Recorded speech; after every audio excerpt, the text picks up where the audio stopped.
Donc on reprend l'analyse des résidus.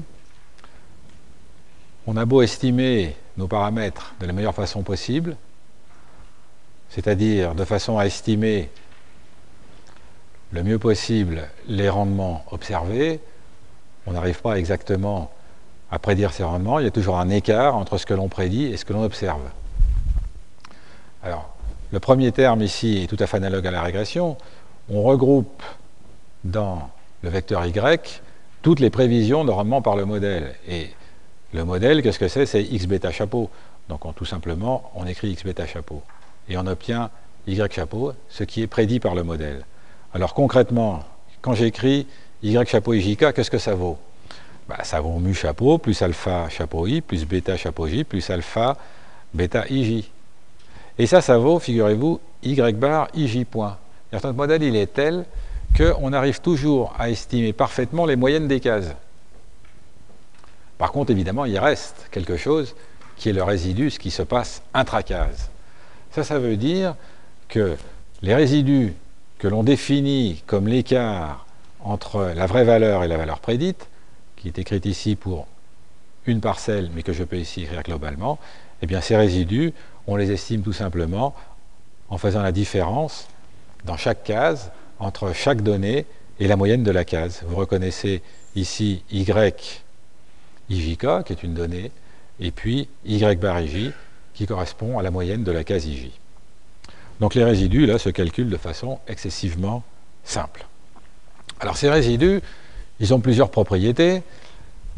Ces propriétés, je reprends les équations de la régression, c'est x'e égale 0. Qu'est-ce que ça veut dire x'e égale 0? Eh bien ici, ça veut dire que la somme des résidus au sein de chaque case est nulle. Bon, vu la façon dont on les calcule, c'est assez élémentaire. Hein? Alors, ces résidus servent à deux choses. Ils servent d'abord à essayer de détecter des données un peu étranges. Par exemple, une parcelle qui a beau avoir une combinaison de facteurs qui d'habitude donne des rendements très élevés, eh bien cette parcelle, avec cette même combinaison de facteurs, donne un rendement très faible. Bon, voilà, c'est un résidu un peu étrange qu'on va peut-être être amené à examiner. Est-ce qu'il y a une erreur quelque part? Ça, c'est une première utilisation des résidus. La deuxième utilisation des résidus, c'est pour estimer la variance résiduelle. Et estimer la variance résiduelle, ça a aussi deux fonctions. Une première fonction qui est de permettre de faire des tests statistiques, qu'on va faire par la suite.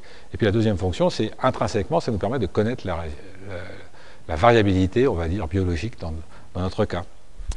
Alors, pour estimer ceci, on va travailler sur la somme des carrés des écarts résiduels, c'est-à-dire la somme des EIJK au carré. Et puis cette somme des EIJK au carré, on va la diviser par le nombre de degrés de liberté. Et en procédant ainsi, on obtient un estimateur sans biais de la variance résiduelle. Donc ça, c'est un raisonnement qu'on a déjà tenu. La première idée pour estimer la variance résiduelle, c'est de dire, je prends les résidus, ces résidus sont de moyenne nulle, donc je fais la somme des carrés, je divise par n, et puis ça me donne la variance des résidus observés. Cette variance des résidus observés, je peux avoir dans l'idée que c'est une bonne estimation de la variance des résidus réels. En fait, non, parce que justement, j'ai calculé mes estimations de façon à avoir les EI petits. Donc les EI, ils nous donnent toujours une image optimiste des vrais résidus. Optimiste, c'est-à-dire petite. Alors, quel est le coefficient? Le coefficient, c'est le nombre de degrés de liberté. Alors, le nombre de degrés de liberté, je vous ai déjà dit ce que c'est à de nombreuses reprises. Il y a plusieurs façons de le voir.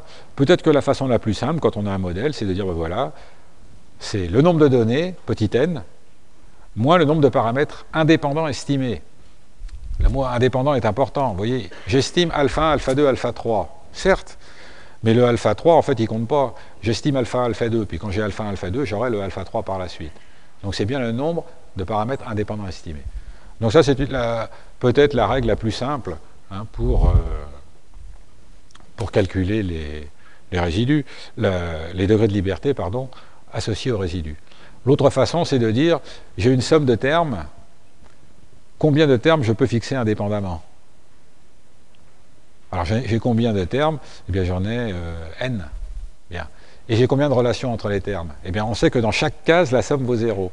J'ai combien de cases? ij. Ah ouais, n moins ij. Vous avez les deux façons d'aborder ceci. Et quand vous divisez la somme des carrés des écarts résiduels par le nombre de degrés de liberté, vous avez donc un estimateur sigma chapeau qui est sans biais. Espérance de cet estimateur vaut exactement sigma 2, c'est très pratique. Alors dans l'exemple numérique, encore une fois, ici c'est particulièrement simple. Je suis dans la première case, variété 1, fongicide 1. J'ai observé 1 et 3, moyenne 2. Donc ici j'ai un résidu de moins 1, ici j'ai un résidu de plus 1. Deuxième case, 2 et 2, moyenne vaut 2, résidu 0, 0, 1, 1, 0, 0. Ah, ici j'ai 6 et 4. La moyenne vaut 5, donc le premier est à plus 1, le deuxième est à moins 1. Voilà tous les résidus. Ils valent 0 ou 1. Bon, c'est un petit cas très simple que j'ai pris pour qu'on puisse faire les calculs facilement. Donc la somme des carrés vaut 8. Alors j'ai combien de degrés de liberté? Eh bien j'en ai 12. J'ai 12 données. Moins combien de cases? 6 cases. 12 moins 6, 6. Donc pour avoir mon estimation de la variance résiduelle, 8 divisé par 6. Donc l'écart type résiduel, c'est 2 sur racine de 3, ça fait 1,15. Vous voyez qu'on a un écart type de 1,15, alors que toutes mes valeurs sont 0 ou 1. Vous voyez que le paquet de nombres que constituent les résidus, ils valent 0 ou 1, c'est très optimiste par rapport aux vrais résidus, puisque les vrais résidus ont un écart type de 1,15. Alors, exemple numérique, tout ça-ci est calculé, alors on peut prendre soit l'une soit l'autre. Là, je vous ai pris un extrait de la fonction LM, la fonction de base de R dont j'ai déjà parlé. Quand vous demandez résiduel, ça vous sort tous les résidus. Pour l'observation A, ça vaut moins 1, 1. Ici, ça vaut 0, 0. Vous retrouvez tous les chiffres. Donc ça, vous savez le sortir. Et puis, si vous demandez le résumé, eh bien, vous avez le standard et vous retrouvez le 1.155, c'est bien ce qu'on vient de faire ici. Donc, vous pouvez retrouver tout ceci, bien sûr. Vous n'avez jamais à le calculer à la main. On vous incite toujours à faire un ou deux calculs à la main pour que vous compreniez bien comment ça marche. Mais dans la vraie vie, on ne fait jamais les calculs à la main, bien sûr.